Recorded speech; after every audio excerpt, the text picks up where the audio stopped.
Got a young dinosaur lover in the household? Welcome back to Techstination. I'm Fred Fishkin.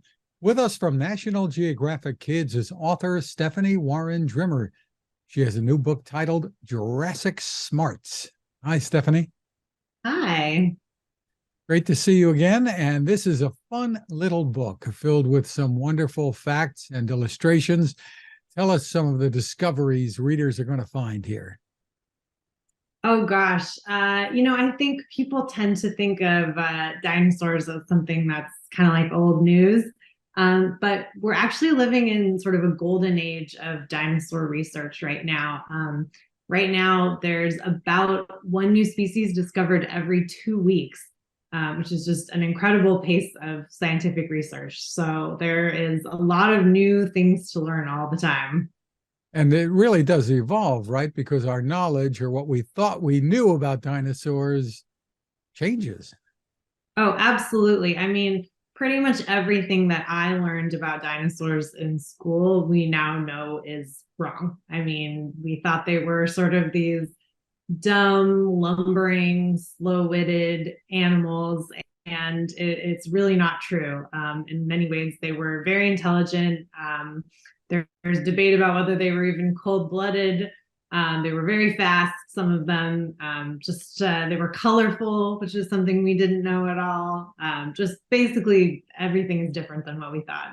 What about the feathers stories that we've been hearing about? Yes, yes, absolutely. So we now know that probably most dinosaurs were feathered, including all of the theropods. So those are your two-legged dinosaurs like T-Rex. It's kind of funny, at least to me, to imagine a T-Rex with feathers, but indeed they did have them. Maybe that makes them a little less scary looking. But yeah, feathers are a huge new area of research. And because of sort of newer technologies, like electron microscopes, we're able to discover all kinds of new things about them. We're actually able to peer inside of feathers and see fossilized pigment. So, for pretty much all the history of dinosaur research, we've just been guessing about what colors they were and sort of basing our assumptions on what modern lizards look like. But that's turning out to be totally wrong. Electron microscopes have showed us that dinosaurs could be extremely colorful. There was one feathered flying dinosaur called the Acornis that it had black and white striped wings and like this bright red mohawk on its head. So just totally not what you saw in textbooks when you were a kid.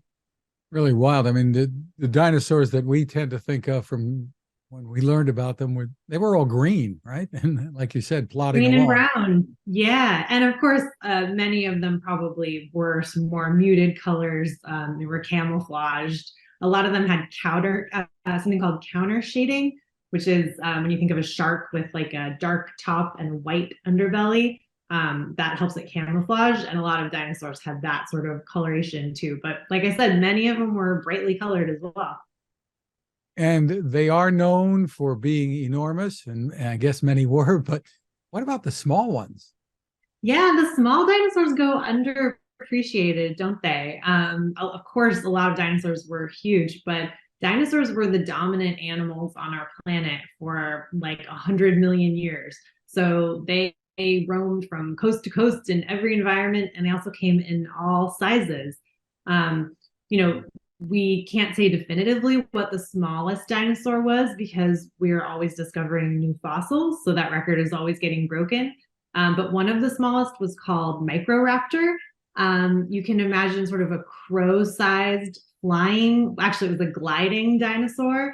They think that it glided through forests, sort of like a flying squirrel, hunting for lizards and small mammals. But instead of two wings, it glided on four wings.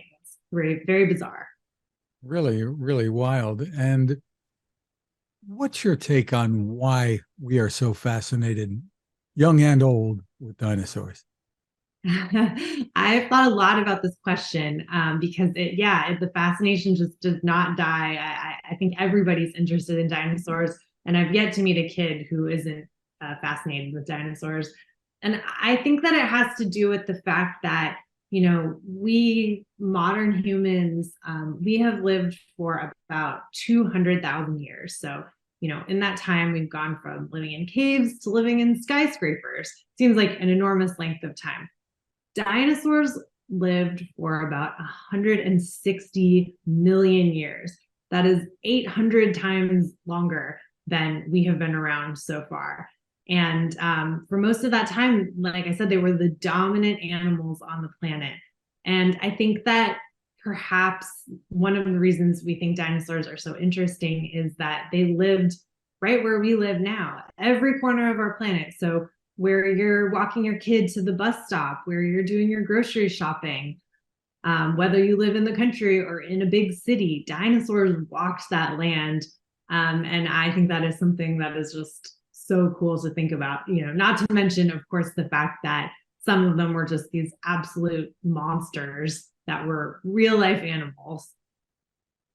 You've been writing about science and nature for kids extensively for some time now. What are some of the secrets to capturing their attention in this age of screens and video games, challenging for a lot of parents? Yeah, it is. And I won't pretend to have all of the answers, but I think that maintaining a kid level interest in the world is important for me as an author. So, for something like dinosaurs, it's not hard to get really excited about it and dive deep into the world of dinosaurs and really try to bring it to life for kids. And the way these books are structured, so this is a small book, it's about 6 by 6 maybe. And the way it's written is that you don't have to read it cover to cover. Every page is sort of a standalone experience. So, a kid who's really into dinosaurs and a big reader might sit down and read it cover to cover. That's great. You can read it that way. But a kid who's more of a reluctant reader, they can pick it up and just open it at random, look for a picture that they find interesting of, like a really ferocious dinosaur, read a little bit about it, and then flip to another page and read that. You can sort of put the book down and pick it back up. And I think that style, that format is a really good way to keep kids engaged and hopefully help spark something in them that makes them interested in science. Oh, terrific. And congratulations on the success. The book again is Jurassic Smarts from Nat Geo Kids. Stephanie Warren Drimmer, thank you for spending time with us. Thanks for having me.